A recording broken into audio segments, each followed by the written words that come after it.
The views and opinions expressed in this podcast are simply that, opinions. All are presumed innocent until proven otherwise in a court of law. Sensitive topics are discussed. Discretion is advised. On this week's Court TV podcast, a colossal true crime story finally goes to trial. The Doomsday cult mom murder trial, Idaho versus Lori Vallow Daybell. Her and her husband, Chad Daybell, will stand trial separately for 3 murders. Lori's 2 young children, J.J. Vallow and Tylee Ryan, and Chad's late wife, Tammy Daybell. The state alleges that the motive lies in a desire for sex, money, and power, in addition to an obsession with end times prophecies. Court TV's Chanley Painter joins me from Boise, Idaho, as we unpack the biggest moments so far from the case against Lori Vallow Daybell. This is the Court TV podcast with Vinnie Politan. I'm Vinnie Politan. Thank you so much for downloading the Court TV podcast special episode this week. There is a huge trial we are covering in Idaho, and it's a case that you won't see any of the testimony on Court TV, but you will hear it. It's because the judge has banned cameras from the courtroom, so it's the perfect trial for a podcast. It's the case involving a woman named Lori Daybell. Some call her Lori Vallow Daybell, and some just call her the Doomsday cult mom. She's accused of murdering her 2 children and also conspiring to murder the first wife of her 5th husband. Her 5th husband is Chad Daybell. He is the so-called Doomsday prophet. His wife died. Lori's husband was shot and killed by her brother. Then her children disappeared, and they were found buried in Chad's backyard. Yeah, I know it's a lot, folks. It's a lot. This is a very complicated, layered story that is absolutely fascinating, and we are covering it every day on Court TV and every night on my show, and helping us cover it because we don't have cameras in there. We need someone who can see what is actually happening. Court TV legal correspondent Chanley Painter is in Boise, Idaho, and she joins us now on the podcast. Chanley, this is the most difficult trial to try to summarize. You just can't summarize this one. You can't. It's complicated. There's lots of twists and turns, years of evidence, and it's a circumstantial case, Vinnie. So all these pieces to the puzzle that prosecutors are having to put together for this jury to make sense. And I remember when I was we first started doing this story almost 3 years ago, it was, okay, Chanley, you're going to take the lead on the Daybell saga. Vinnie, I spent like 2 full weekends just trying to wrap my head around the facts in this case. And then that was 3 years ago. So we have 3 more years of developments as well. It's really unreal. So there's a lot of dead people. There's 2 dead spouses. There's 2 dead children. There's a dead brother. There's a dead prior husband. There's a lot of things that have happened here. But let's get into the trial, because I think something that is going pretty well for prosecutors is that they've tried to make this case more simple, more straightforward, and with definitive themes about trying to summarize and explain to this jury what this case is about. Let's take a listen. Money, power, and sex. That's what this case is about. The defendant, Lori Vallow Daybell, used money, power, and sex, or the promise of those things, to get what she wanted. What she wanted was money, power, and sex. It didn't matter what obstacles she had to remove to get what she wanted. It didn't matter if the obstacle was a thing or a person. And if it was a person, it didn't matter who. Tylee Ryan was a vibrant young woman, 17 years old, a whole life ahead of her. She was just about to enter into adulthood and make her own way in the world. Who knows what she would have become? Tylee had already lost her father, and she received Social Security benefits because of that. Tylee had money. Lori wanted it. Tylee's gone. Joshua Jackson Vallow, lovingly known by friends and family as JJ, was a 7-year-old, vibrant, happy-go-lucky little boy. He had most of his childhood and his whole life ahead of him.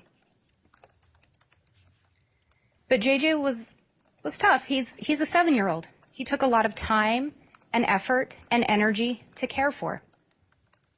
That time, effort, and energy took away from the defendant doing what she wanted to do, and from the defendant being with Chad Daybell and devoting her time and attention to him. I love the way she lays it out. Chanley, let's go through this theme of money, power, and sex that the prosecution is laying out here for the jury. Let's start with the sex. Who is it that Lori Vallow Daybell, according to prosecutors, wants to have sex with? Chad Daybell, the prolific author and married man, father of 5. So he's married with children. She's married with children. Her husband gets shot and killed by her brother. His wife tragically dies, and they marry. So so they end up, I guess, having the sex, and probably had it before they got married, I would think, especially since there's testimony of them making out on the campus of Brigham Young University. Right. How about that? How about that image, folks? So where does the money come into play? How is there a monetary incentive here for her, according to prosecutors, to commit and conspire to commit these murders? Before I answer that, first of all, Vinny, they must have been watching your show over the years, because you had this pegged from the beginning of what this case was really about, right? Sex and greed. And they're the first words out of their mouth, the prosecutors, money, sex, and power. So the money comes into play for why Tylee and JJ would be more beneficial to her, dead than alive, in that she was collecting nearly $6,000 a month in Social Security benefits from JJ and his father's death, Charles Vallow, and Tylee and her father's death, Joseph Ryan. And then she also herself received some from Charles Vallow's death. So she was going to pocket some money, plus life insurance policy. She believed that Charles Vallow had a $1 million life insurance policy. Much to her surprise, he had already switched it over to his sister Kay. And same with Tammy Daybell, Chad Daybell's wife. On the day that prosecutors say Tylee Ryan was murdered, Chad Daybell is calling the life insurance company for his wife, maximizing it to $430,000. How about that? So it's old fashioned.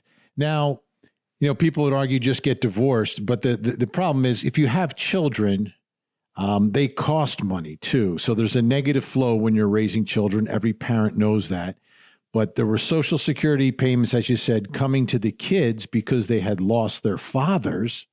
And so when the children disappeared and were actually dead and buried in her new husband's backyard, she continued to collect those payments. She did. So between October 2019 to February 2020, when she was arrested finally in Hawaii, she collected, I believe it was more than $22,000 after the deaths of her children, pocketing all that, which is the basis for the grand theft charges she's been indicted for in this trial. That's why the jury's hearing about the money part as motive, and also because she stole, allegedly, all this money. So where does the power come into play? So we've got the sex, right? She gets her husband and her kids out of the way so she can go to Hawaii to have this life with the man that she's just enthralled with, the prophet Chad. Where's the power? So the power comes in that, again, this is a conspiracy case. They allege that while Lori was not the one who physically murdered her own children, she manipulated, coerced, and ordered it for her brother to carry it out, Alex Cox. He had a power over him. And the testimony has been very clear inside the courtroom, the power she had and Chad over Zulema Pastenes and Melanie Gibb and Melanie Boudreau, or Pulowski, her niece, these followers. And it really does seem like a cult. The more testimony unfolds inside this courtroom, this power that they had over people and these extreme beliefs and making them feel like they belonged. And to the point that Alex Cox would do anything Lori said or Chad said, Vinny. So they're creating this world. So Lori Daybell is creating this world for herself where now she has a level of importance because she's got followers. She's got money from the death of her new husband's wife, and they've got money flowing from the kids who no longer are there. You don't have to pay for them. You don't have to take care of them, and you're getting their Social Security benefits. And she's sort of living this new life for herself.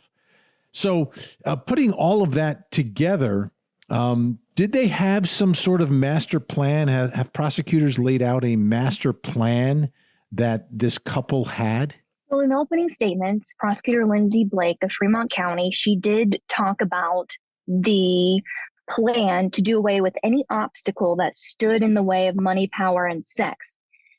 They have not really framed it in the work of this. They're going to be the prophets leading the 144,000, although we've heard testimony of that.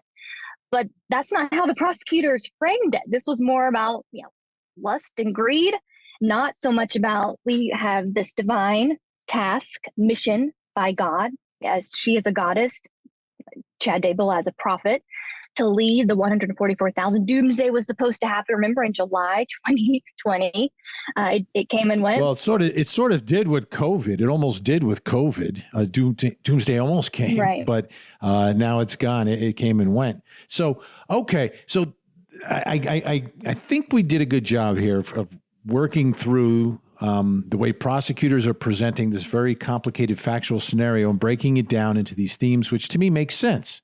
It makes sense. Here's a woman who's using her sexuality to get the man she wants in bed, and they've got some money. They run off to Hawaii, and they've got followers who will listen to what they say and listen to what the prophet is telling them. This is it doesn't make sense to like in the real world, but it makes sense in terms of what actually happened here, which is still tough to believe.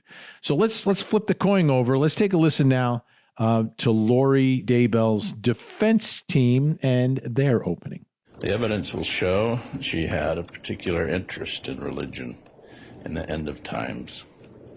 You will recognize the quote-unquote end of times as something spoken of in the Holy Bible, the New Testament.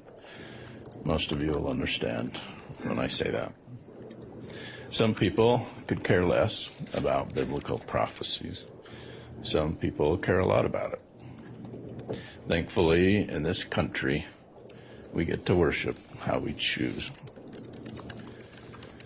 The evidence will show that once Lori and her friends met Chad Daybell, an author on religious subjects, her beliefs began to morph and to change.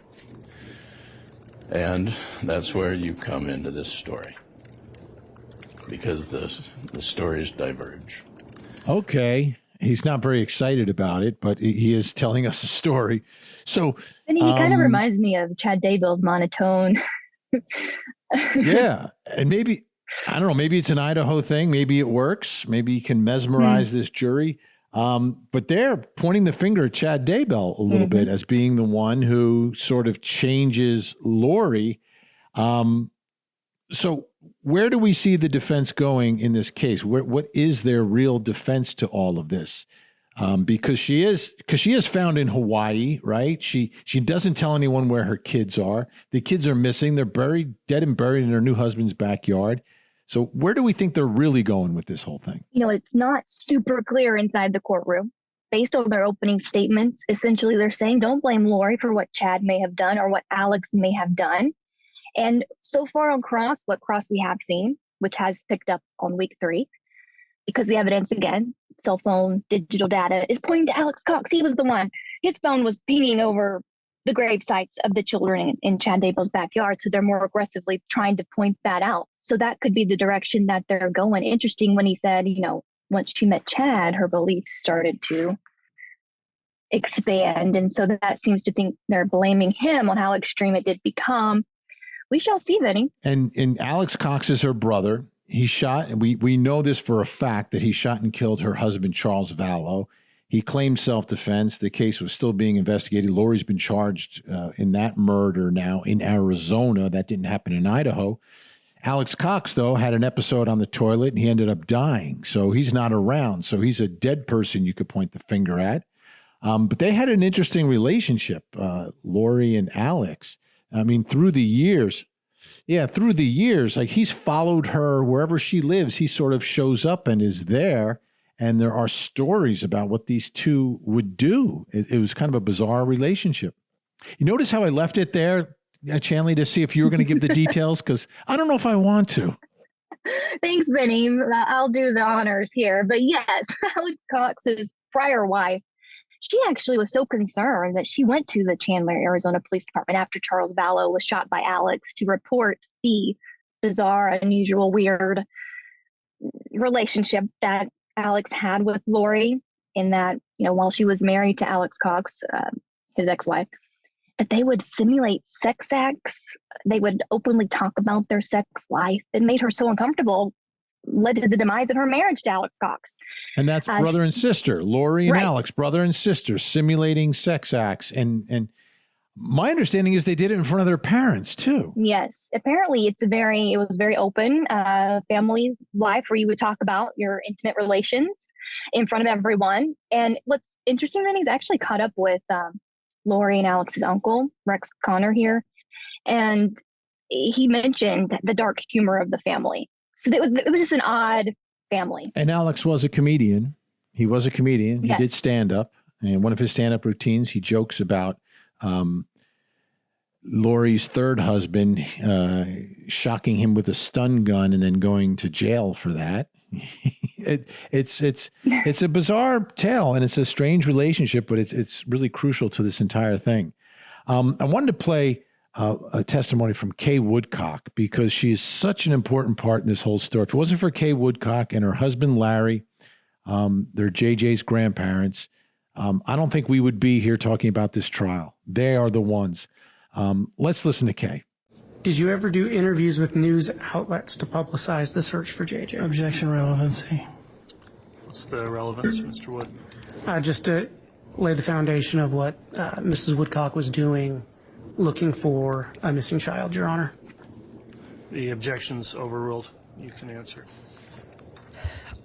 When we went in January of 2020, the media had learned of the story of the kids missing, and we reached out. Every media outlet was all over this, and we talked to every outlet we could.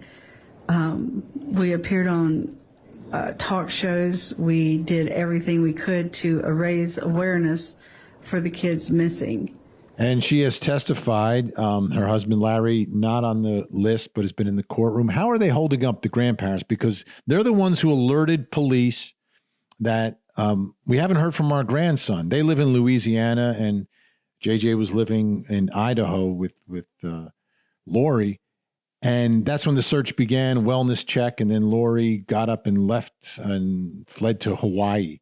So how are they holding up, Larry and Kay? Inside the courtroom, of course, emotions run high every time JJ Vallow's name is mentioned or how he passed away. They comfort each other.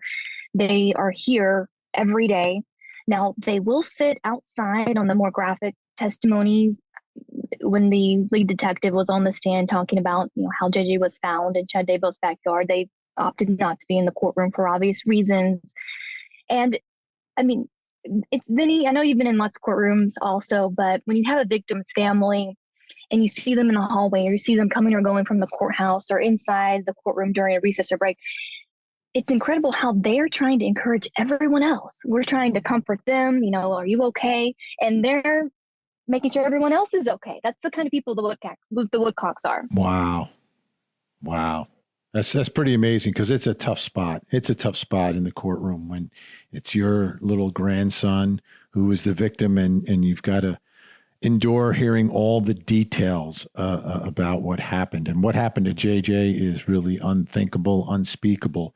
Here's Detective Hermosillo describing how they found JJ when he was buried in Chad's backyard. They cut the seal on the body bag and unzipped the body bag, and it revealed the black plastic bag that had the duct tape. He placed that bag onto the metal table. It still had dirt on it from when we had taken it out of the ground. They took photographs, did whatever they need to do, and they cut down the center of the black plastic bag. Okay. When they cut down that plastic bag, what did you observe? I saw a little boy in red pajamas. He had a white plastic bag around his head, several layers of duct tape from his chin to his forehead area. His arms were duct tape with several layers of duct tape. His arms were folded like this across his chest. Can you guys see that? His feet were also duct taped and bound.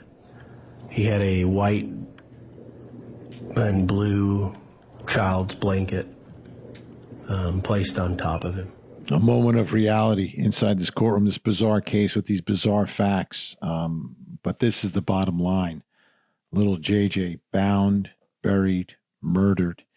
We're going to continue our discussion. Chanley Painter is with us. When we come back, we're going to take you inside the world of Lori Daybell and her beliefs as a couple of her friends/followers testify against her.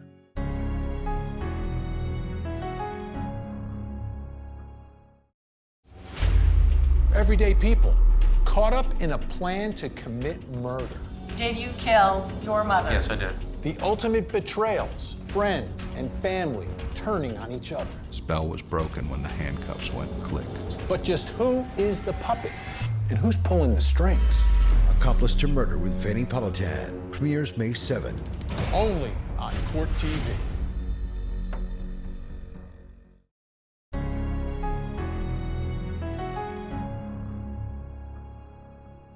Did Lori ever indicate anything about having a special mission here on Earth? Yes. And what did she tell you about that? She felt that she was part of the 144,000, and then as she developed her relationship with Chad, she felt like they were the head leaders of it. And when you talk about the 144,000, can you explain a little bit about what that would mean? It's reference from Scripture and the Bible and the Doctrine and Covenants about a group of 144,000 that would be here during the return of our Savior, and they would help do a great mission of missionary work throughout the world. And they would have, a lot of a spiritual endowment from on high. So if someone were to be the head of that 144,000, would that be a pretty high calling? Absolutely. Would that be a position of pretty significant power? Yes. Power. There's the power theme. Chanley Painter still with us. Chanley, that's Melanie Gibb testifying for the state, such a crucial witness in this case, an insider. Give us a little background about Melanie Gibb and her connection to Lori. So Melanie Gibb met Lori Vallow Daybell in Arizona in 2018, and they attend this Preparing the People conference together where they first meet Chad. But I believe they met at, the Mormon church, and they had some commonalities. They hit it off, and they were best friends, so close. Melanie was a part of this inner circle. She was the up-close eyewitness to everything Lori and Chad from fall 2018 to, their arrest. So would you describe Melanie Gibb as a follower of Chad? Was she part of this inner circle? And I'm trying to figure out exactly how this group functioned and related to one another. So based on the testimony the jury's been hearing in the courtroom, now when Melanie Gibb was on the stand, she basically taught the jurors all of these fringe beliefs of Chad and Lori. But she would distance herself as far as she believed 100% was sold out. She said she always had this sort of hesitation. She didn't have the confirmation from the Spirit as they did. That's how it came across in the courtroom. But if you listen to like Zulima's testimony, Melanie was always there. She was always helping recruit members to be a part of this 144,000. Like April Raymond's testimony, Melanie was there at that lunch with April Raymond to recruit her to leave her children behind and her husband to be a part of this group. So it's a little contradictory from whether or not Melanie Gibb was, maybe third in line, or if she was just someone who was kind of hesitant, went along with it because she felt included and wanted to be friends with Lori. It's amazing, right? And recruiting people to be part of this group and this following, and yet there seems to be a theme of to be a part of the group. You can't be with your children. You can't be with your spouse. That makes no sense. That makes no sense. That's where the break is, right? Because if it was like, hey, it's a religion, yeah, it's a little bit on the fringe, but people are entitled to believe what they want. But when that belief, unless your spouse was a part of the 144,000, but could you bring the kids? Is the question. Can you bring the kids? Are they going to be invited, or are they got to be out of the way?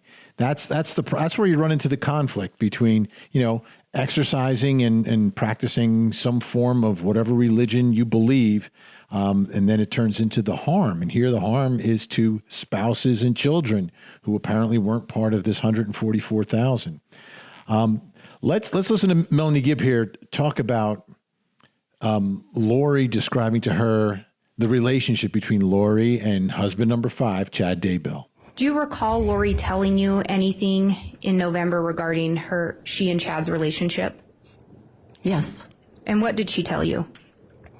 She told me that they had been married, I believe, 4 or 5 times.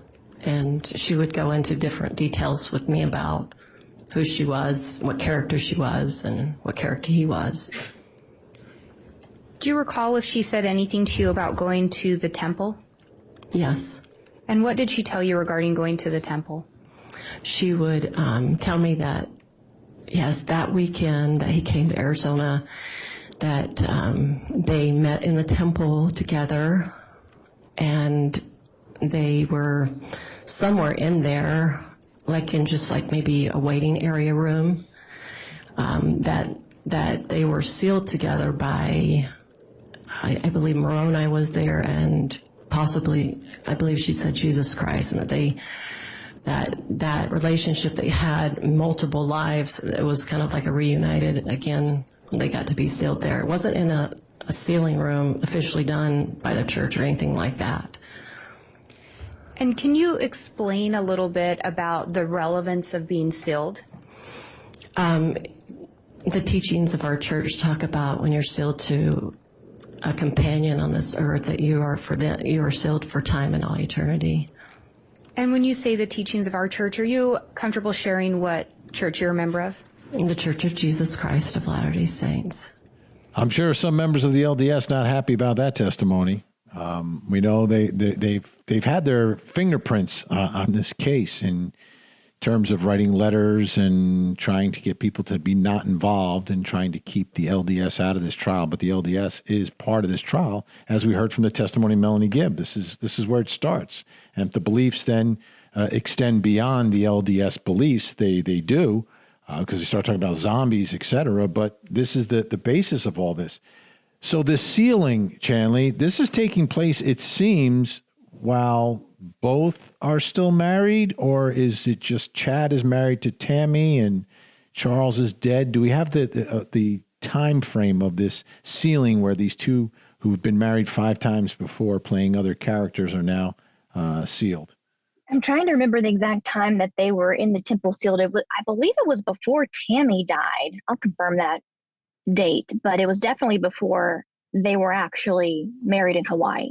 So they are in the temple. Yeah, it seems like Tammy would have to be alive because Tammy dies and within 17 days they're married in Hawaii. So this had to have happened beforehand. And you think of Lori Daybell, like she's saying, well, we were married 5 other times. Plus, she's on like her 5th husband. This is amazing how many times one woman could be married. Vinny, I found it. So it's 2 weeks after they met. 2 weeks after they met. So that means her husband's alive, his wife is alive, yet they are sealed together. That's wow. Mm-hmm. Wow. Okay. That speaks volumes. There's the sex part, folks.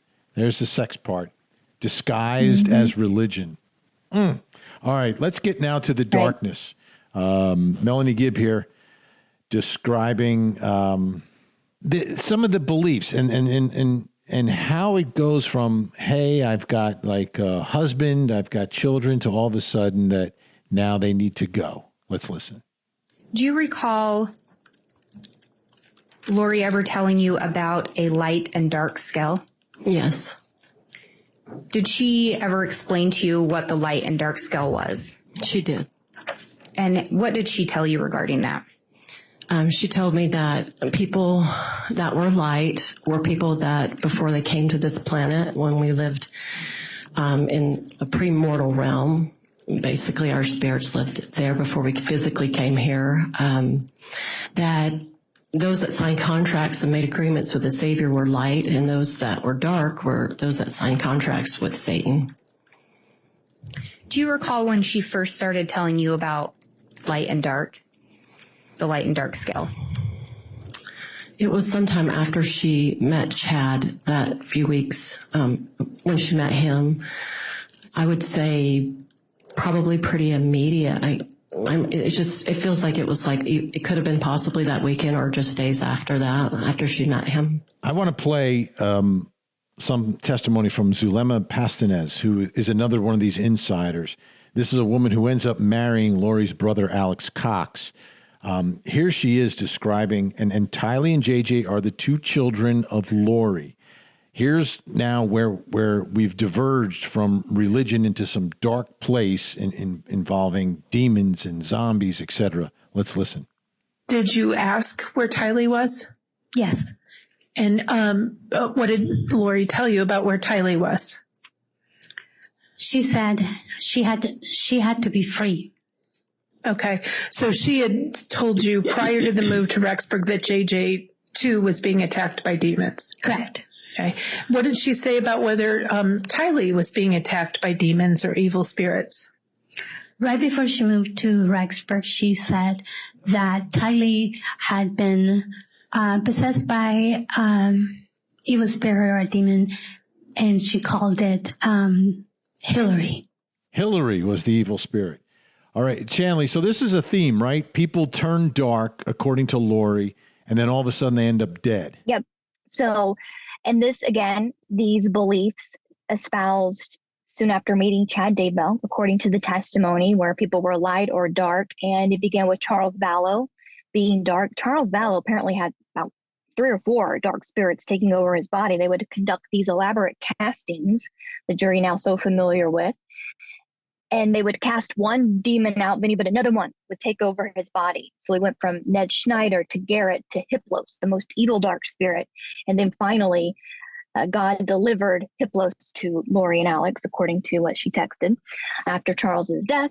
And then the same with JJ and Tylee were both inhabited by dark spirits. And then suddenly, 2 weeks before Tammy Daybell's death, she was inhabited by a dark spirit, Vinny, Viola. And this is the connection. We bring it back now to the trial. This is a conspiracy case. They're not saying that Lori actually physically killed anyone, but conspired with her brother and her 5th husband, Chad, to commit the murders of these 3 people, 3 innocent people. And this is where the conspiracy comes in, that she is part of this. She is labeling them as zombies and then having Alex take care of it. All right, we've got more to get to. When we come back, we're going to hear what may be the most important and significant evidence in the case. It is Lori's oldest child, who's an adult, her son, Colby. He's the one child who's not dead, was not living with her at the time. But after his sister and brother are found buried in her new husband's backyard, he talks to her on the phone, confronts her, and really cross-examines his own mother. It's a recording the jury heard, and you will hear it next.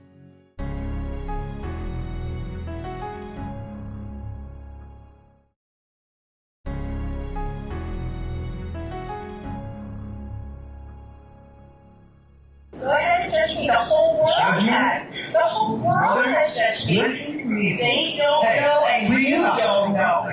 You know what I've been through, and you didn't give a crap what they've been through. Nobody does. Except for me. I'm the one that knows. I'm the one that was in the hospital with Tylee for hundreds of days watching her suffer. I'm the one that was there doing everything with JJ every day. I was the one who did it all these years. You did it all to throw it in the garbage. They're not. You don't know what happened. You don't get what happened. It doesn't matter what happened if they're buried in your new husband's backyard. Tell me that matters what happened. You tell me that you did this in Jesus' name, Mom. Wow. Powerful stuff. That's Colby Ryan, Lori Daybell's oldest son, going after his mom, calling her a murderer. Chanley, tell us about this moment inside the courtroom and tell us the significance of the testimony of Colby Ryan. Yeah, Vinnie, so far, the biggest moment of the trial, her own son taking the stand.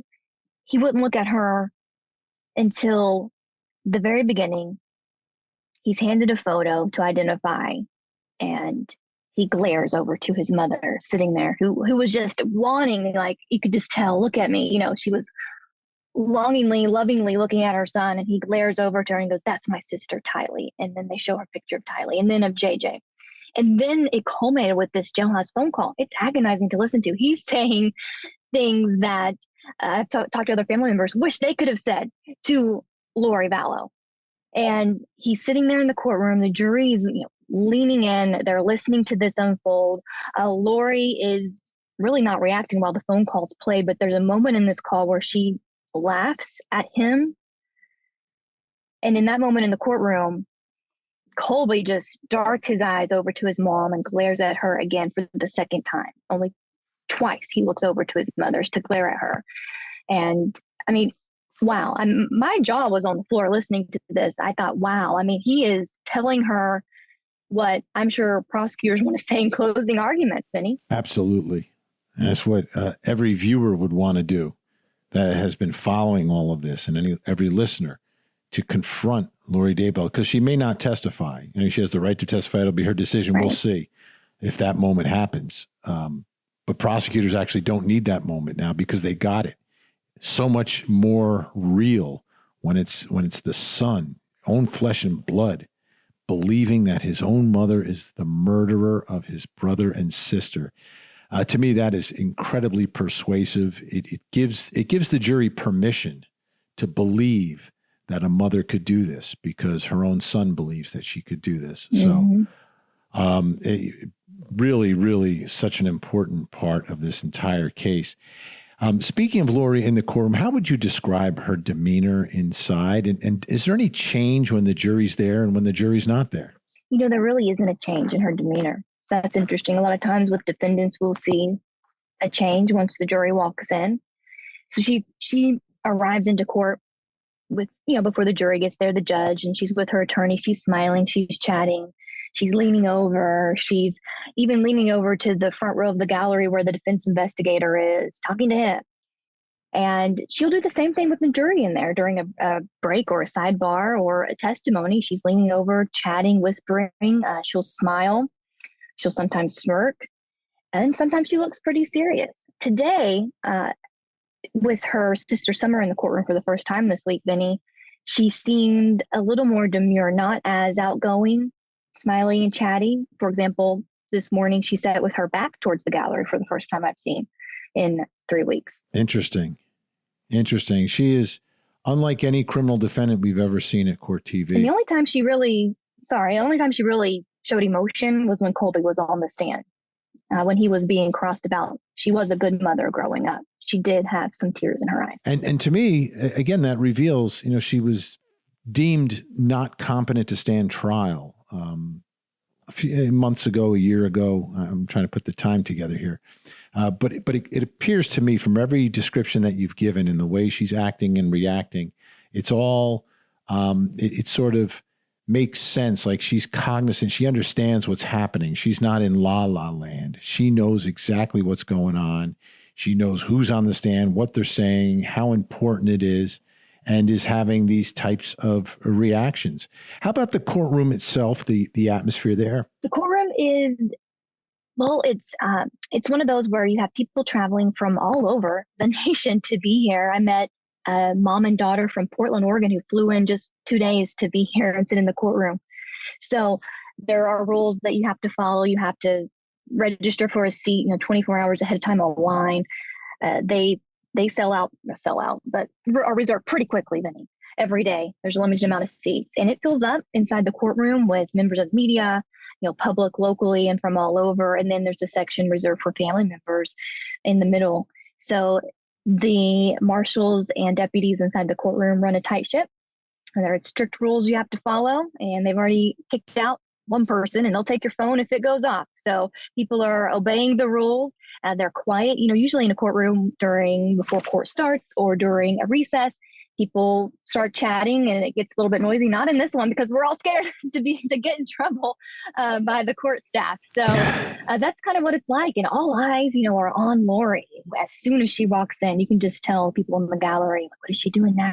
How is she acting? Now, a lot of the focus on Lori obviously is on the two children. And that's how the entire investigation began, looking for JJ, then looking for Tylee. But there's a third victim, which is Tammy Daybell, which was Chad's wife for, I think, like 28 years, something like that. 5 children, all grown up. Now she's gone. Here's Chad Daybell in a phone call describing what happened to Tammy. I just want to testify that I know Tammy does. The conspiracy theories, my sister-in-law's right behind it all, and I hope that you're not being influenced by that dark team.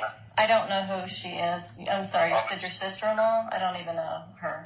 Oh, I know, but she's coming up with the same type of theories, and it's just not true. My own children were there. They testified that Tammy had been getting weaker and sick, and I begged her to go to the doctor.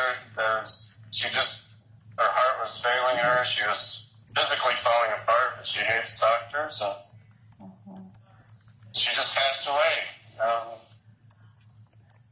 That's how it happened. My son Garth was right there with me the whole time. My kids were at the house within 20 minutes of her passing. There were 2 coroners. They checked her out right there on the bed. All these conspiracy theories just make me sick to my stomach. Just absolutely sick. I know I've been told for years that Tammy would pass away at a young age. And I had no idea that Lori would even be a part of my life. I just knew that my life had 2 segments.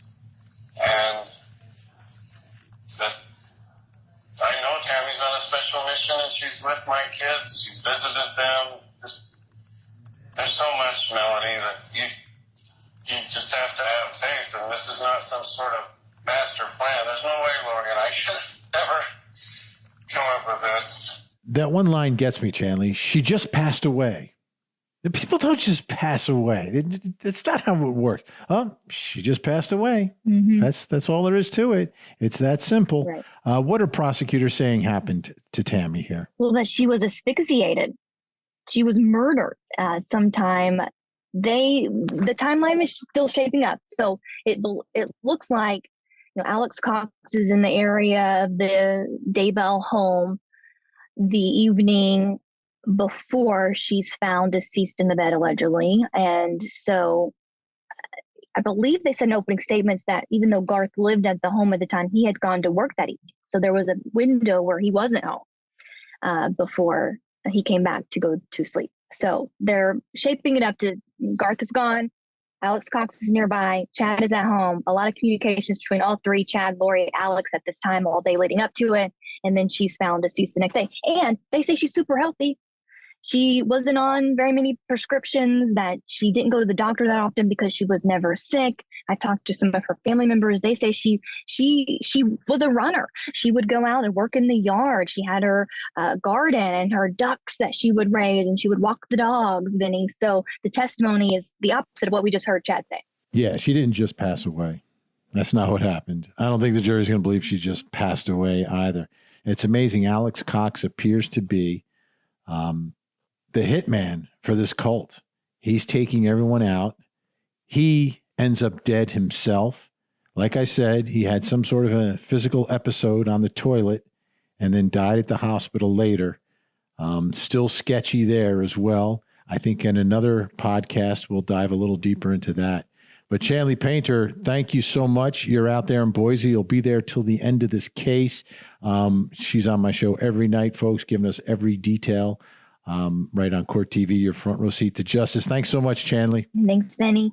All right, folks, we are out of time for this episode of the Court TV podcast. Once again, thank you so much for downloading.